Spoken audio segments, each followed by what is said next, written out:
কৰিলেই সম্পৰ্কটো শেষ হৈ নাযায়। আচলতে তোমাৰ ভাল পোৱা মোবাইলৰ নাছিল, হৃদয়ৰহে আছিল। জীৱনত কিছুমান প্ৰশ্ন থাকে যাৰ উত্তৰ কেতিয়াও পোৱা নাযায়। কিছুমান ভুল থাকে যিবোৰ কেতিয়াও শুধৰাব নোৱাৰি, আৰু কিছুমান কষ্ট থাকে যিবোৰ কাকো ক'ব নোৱাৰি। বুজাবলৈ বহুত আছে, কিন্তু বুজিবলৈহে কোনো নাই। জীৱনত মন খুলি হাঁহিবলৈ শিকক, কিয়নো কান্দিবলৈ যে আপোনাক বহুতেই শিকাই দিব। জীৱনৰ এটা নিয়ম সলনি কৰি লৈছোঁ, যিজনে মোক মনত পেলাব তেওঁহে মোৰ মনত থাকি যাব। জীৱনত এনেকুৱা এজন মানুহ থকাটো খুবেই প্ৰয়োজন, যাক হৃদয়ৰ কথাবোৰ ক'বলৈ শব্দৰ প্ৰয়োজন নহয়। কোনেও কাকো পাহৰি নাযায়।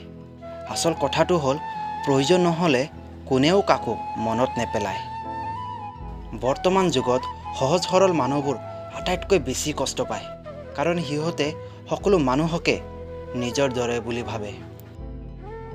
সুখী হ'বলৈ হ'লে জীৱনলৈ যি আহে আহিবলৈ দিয়ক, যি থাকে থাকিবলৈ দিয়ক, আৰু যি আঁতৰি যাবলৈ বিচাৰে যাবলৈ দিয়ক।